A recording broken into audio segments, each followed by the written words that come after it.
didn't do anything about enforcement, and the public reelected most of them. The top vote getters were the biggest opponents. I know we need to hold GovGuam accountable, but hold those senators accountable too. Don't complain about lack of enforcement and vote for the people who were against it. I kind of look at it differently. I think that they didn't need the senators. Obviously, they didn't need the senators to do this crap. They did it how many months after without the senators? So they could have done it without the senators way back then too. Am I right? Well, it is what it is, you know. 910, let's go to the KUAM News Zoom room where, as if they didn't already have enough on their plate, the Guam Police Department now with some new responsibilities to enforce the governor's executive orders relative to the pandemic. And we'll bring in Sergeant Paul Tapao. Good morning, Sarge. Happy Thanksgiving. Hey, good morning. Right. Happy blessed belated Thanksgiving, everybody. Right on. You guys, yeah. Yeah. What are you eating today? Leftovers? Geese it down. That's it. Turkey sandwich, turkey chilaquiles, Yeah. turkey panada. Everything tastes better when it's geese it. So I agree. All that traditional stuff is just gonna go with garlic, onions, and soy. Woo, boy, the ham, when you geese it a ham, boy, oh my God. It's champion. I think I'm just going to geese the turkey next year. Never mind. Never mind baking. Yeah, We'll just geese it down, boy. 910. So, Sarge, we're all curious. How many people got tickets yesterday? Or have any been issued by the Guam Police Department relative to these fines and things that we just heard about with Crystal? Yeah, so I know the whole entire community we've all been tracking the authority that's granted now to Department of Public Health and Social Service, and of course, the enforcement powers that is granted to the Guam Police Department in line with the public health pandemic and in line with the executive order, which pretty much covers social gathering, social distancing, and of course the businesses aspect. So we've been tracking that prior to Thanksgiving, and of course going in, prior to executing this, which was yesterday. We've actually did a census with the respective precinct as of yesterday. There were some call outs, but there was no citations that were issued because, we as police officers, we have discretionary powers. And of course, the best thing that we can do first, is really educate the community about the importance of adhering to the executive order. In really our whole goal here in working in conjunction with public health and of course, the entire community, it's really to stop the spread and mitigate the spread by eliminating social gathering, because, you had the physicians advisory group speak countless times about the spreaders happening in birthday parties and events that we as Guamanians are accustomed to. So, with the recent passage of, 26 GAR that gives the Guam Police Department the enforcement powers, I don't want to say powers, but the authority to, enforce now any violation. We are, we move to, and first and foremost, educating the community about, the importance of their community responsibility and simply adhering to that. And this gives us the authorization now should, like we've seen countless times where businesses have violated repeatedly, and the Guam Police Department alongside Department of Public Health have gone down and, pretty much had to ask them to cease and dismiss their operations. And, we come back 2 days later and they're still doing it. So this pretty much gives us the authorization now to issue the citation.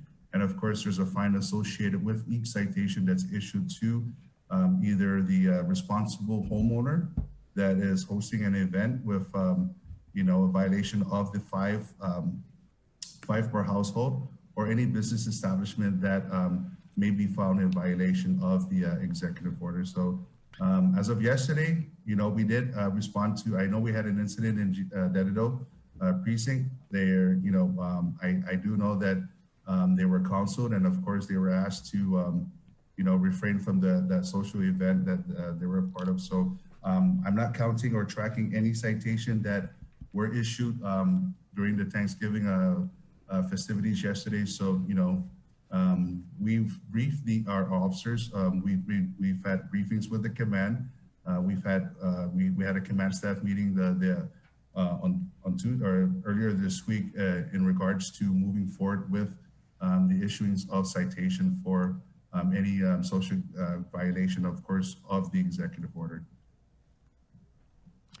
You said Dededo Precinct responded to a report of a violation. Was this in Jigo?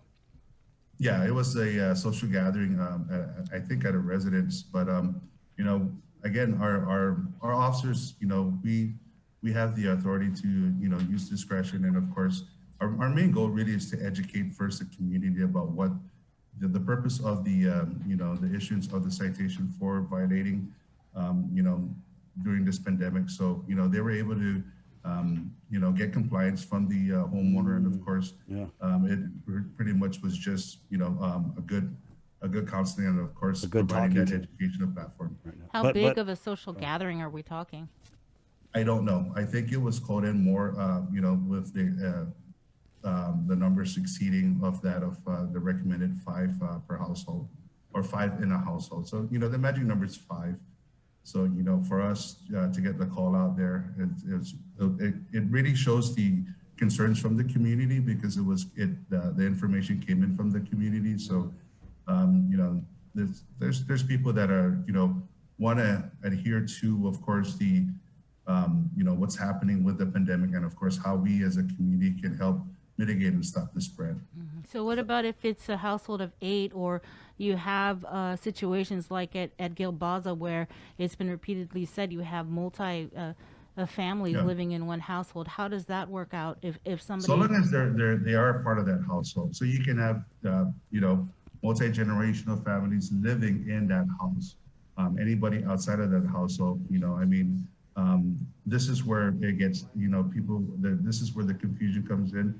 I know we were getting calls from the JIG about, I have a family of 10, will I be in violation? But this family of 10 are within the same household. So this, this will permit you, of course, will allow you to be within that household. But anybody exceeding or outside of that household, that's where it gets dicey. So, just take into account who you have in your home, and anybody that's outside of the home. That's where you have to, take into consideration about the numbers. I myself, we have a family of 6. It's my mom, and of course, us as the family. So, we surpassed the 5, but we are part of that household. So understanding that it's a household, nobody is coming in and out of that household, but we do have a family that's greater than 5. So. But Sarge, we just had that interview with Crystal, and you guys said you only gave a warning. She said that you already gave a lot of warnings, and the public could expect to get a ticket. Yes, prior during the duration, we've actually, the Guam Police Department has reported, I think, within the first 5-6 months, I think over 2,500 interaction with the community, and these were issues, these were incidents that were happening within the beaches, within residents, and of course, just various parts of the island where social gathering was noted and reported to the Guam Police Department. We do have our COVID task force that continue to work closely with Department of Public Health and Social Service. So you take from where we were to where we are now, the Guam Police Department now has the authority to issue a citation for any violation. So back then, rather aside from being able to make an arrest when the parks and the beaches were closed due to the pandemic, the Guam Police Department, we were able to effectuate arrests based on the observation of the officer, and of course the discretion of the officer for criminal trespass. But our officers, again, through the authority that's granted of discretionary powers, that we can we can provide that educational platform in lieu of issuing the citation. But here we are now. We do have now the authority to issue a citation to a home and of course to a business. And it's really our whole goal and our main objective is to really stop this spread. And if you take the data and the science, we're hearing it all the time. when Dr. Hoen comes in and he talks about social gathering as the #1 spreader, it's customary here, of course, in Guam, our Chamorro culture, and of course our Romanian culture. This is who we are. But these are things in which we are asking the community. We can just hold off of that. Let's bring the numbers down. Let's see what we can do as a community to bring these numbers down. So here we are now that we have now the authority to issue citations. Rest assured that before issuing a citation, our officers are, we can give discretion. So, we have that authorization to, counsel and, help educate the community. I think we'll move forward with that. But should, anything escalate, rest assured that we now can issue a citation. A little bit of a mixed message there, Sarge, from what we're hearing from Adelup, who's saying throw the book at them, and what we're hearing from GPD, who's saying, hey, wait a minute, we got the authority to let our officers decide. Yeah, but we do have the authority to issue the citation. So, anybody that comes in violation where they fail to comply, it's, you get the citation, you can bring it down. If you feel that you've been wrongfully cited, like everything like what we do in our traffic citation, you have the authority, you have the right to contest it. So, the courts are aligned. Should any citizen out there that has been issued or have been issued a citation in regards to violating the executive order, they have the authority to contest the citation.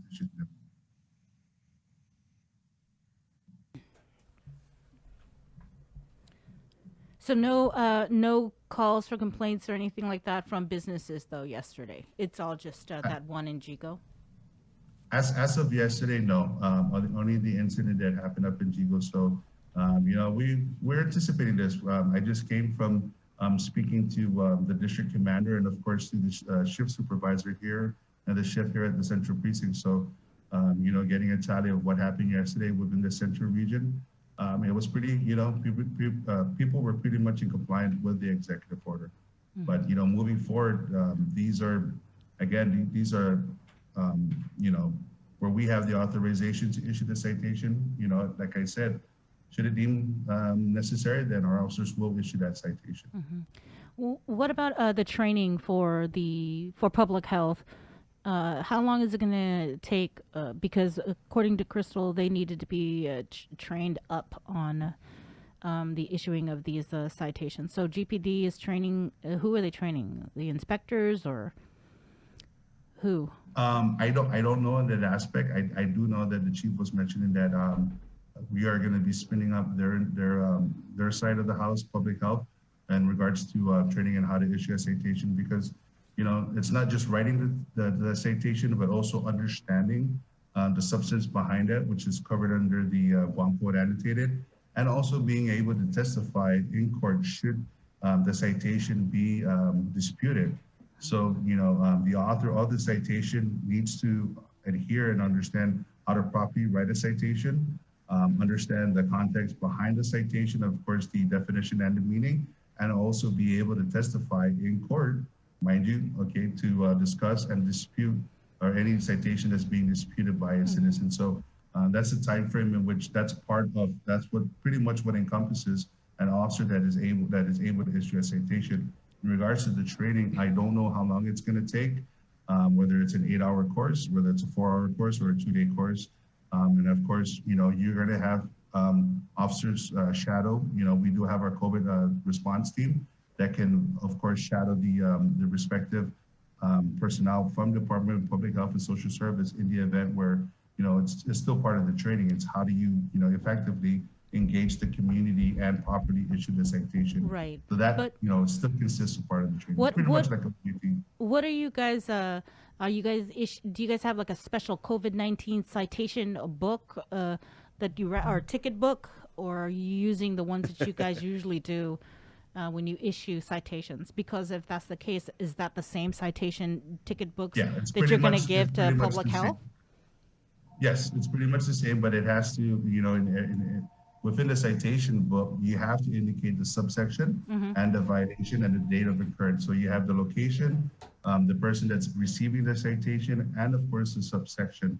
So you can actually utilize that space That citation will be filled out in accordance to properly filled out the way it's required by the courts, including the subsection, the violation of the offense or the violation of the incident, the name of the individual, all the pertinent information, and of course the ample amount of time to given to the recipient of the citation to contest or to make payments of the citation. So these are part of the things that are filled out within that citation book or that citation that we still use as a traffic offense or traffic violation. And of course, that's the citation that we issue with the Guam Police Department. So we're going to give these same books to to Public Health. And it is accounted for. It is annotated, and of course, it's documented. So there is a tracker, and of course, it gets audited. We do have our traffic clerks with every precinct, and of course within the department with pretty much that monitors the issuance of the citation book and of course the return of the citations that have been issued. So there is a tracker, and of course there's accountability that is being provided with each citation book that is issued out by the courts, and of course the recipient by either the officer or the section or within the department of the respective section within the Guam Police Department.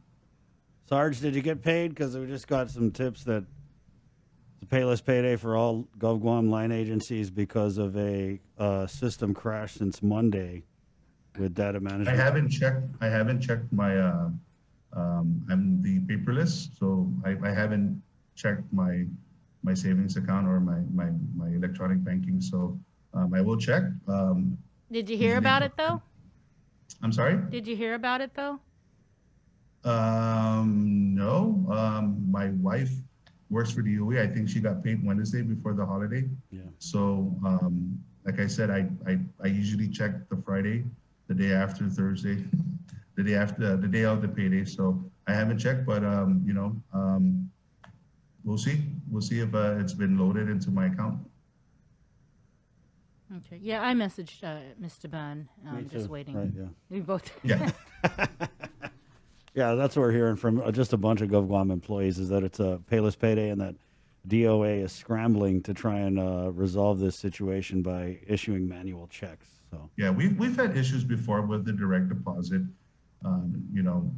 Certain lending institutions were affected by some incidents that occurred. So DOA has been they've been speedy and of course being able to transfer the funds. So if it's delayed because of certain issues, then we'll wait and see. So, but I do know that my wife who works for the UA, I think she did mention she got paid. So, Is there any update on that missing Michael Castro?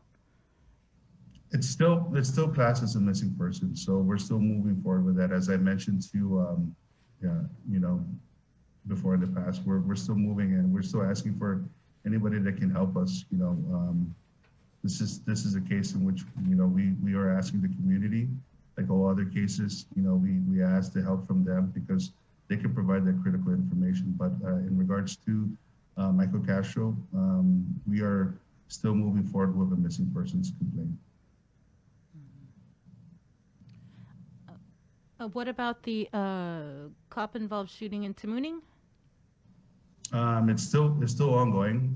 Like Chief Stephen Ignacio had mentioned during the press conference, we do have independent investigators from different agencies, such as the Office of the Attorney General. They are taking the lead, and of course the criminal aspect of the case, and of course the Guam Customs and Quarantine. Their officers are taking care of the administrative investigation aspect. So as information gets provided, we'll just wait until everything wraps up and we'll provide the information to the greater community. Any of those officers that were involved and under investigation, are they back on the job? I don't know if they're back, but I do know that the chief had given them their off or their admin leave, so they're in line with our protocols and of course our general orders. So. We did have a guest earlier this week.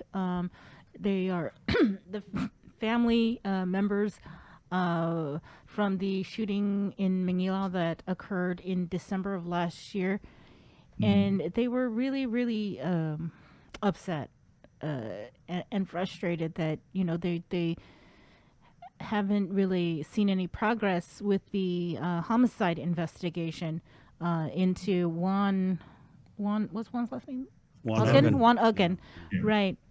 And I wonder, I mean, it went to the point where they were calling GPD investigators incompetent, and how whenever updates they get, it's because they called, and nobody has been reaching out to them or keeping them abreast of what's happening. Is there anything you could say to this family that has been waiting, and it's going to be almost a year, and there's been nothing? Well, this case again is an active case. This case is not being classed as a cold case or in that sort of aspect. We are still moving forward with this. We have other cases, but rest assured the priority of each homicide or each case that is handled by our criminal investigators, they pull and they put their full attention to each case. There are some incidents where they may hit a snag along the road, but they continue to work, and this is where we, with the partnership with the Guam Crime Stoppers and of course the community, repeatedly and continue to ask for the community for any information that can aid this case in moving forward. Again, we understand the frustration, we understand the concerns, but rest assured, we want to assure the families of Mr. Uggan that this case is still active. And when we have cases that are active, Guam is such a small island that we can, it's pretty much the information. We get that one break, that one information that can really open up this case. These are the incidents in which we ask the community for assistance. This is an incident where we ask the community to be, that steward and giving us that information, because people know what people will have information that can aid us in any other case, whether it be a theft ring, drug trafficking ring, or even a homicide. The community provides that vital information, and any other information that we get from the Guam Crime Stoppers, when it comes in with an anonymity clause, or they call our investigators directly, these are incidents in which we can use to help aid our investigators. But again, we understand the frustration, we understand the concerns that are coming from the Uggan family. We've continued discussing. We go over this on pretty much on a weekly basis with our investigators about where we are with the case, and they have assured me that this case is still active. Understanding what that means versus it being cold case, our investigators are still continuing to follow up on any information that they get that may help them with the case. Holidays. I know I had asked you to come on also to talk about stepped up enforcement. The holiday season is upon us. Black Friday's today. People will be out shopping and going out and about. And during this time, we usually see break-ins and DUIs going up. And so I guess if you could talk about that aspect of what GPD is going to be doing. Well, we every year we fall and we ask the community to really, this is the festive time. However, this is a very different times in which we're facing. As gone are going to be your holiday parties, your company parties, but people will still find ways to celebrate. So we continue to ask that we want to bring the numbers down of our fatalities that are happening on the roadway, and we continue to ask the community to please designate a responsible sober driver, and that's really giving the gift of life and understanding that sense of responsibility and maturity. Our officers, our traffic investigators from the Guam Police Department's Highway Patrol Division, that's the baby, the DUI, the DWI enforcement, and of course the speed enforcement, because we are going to see an uptick in people that's going to be going out to our local retail outlets, and getting the holiday gifts and everything. So traffic we're going to see an uptick in that, and we're going to ask the community to please, adhere to the rules of the road, that encompasses with speeding and everything. We want to reduce that, pay attention to what's happening. If COVID hasn't taught us a lesson about being aware, our situational awareness, we need to start practicing that. We need to understand what's happening around us so that we all can stay safe, aside from what we are facing with the pandemic, but also protecting yourself when you go out.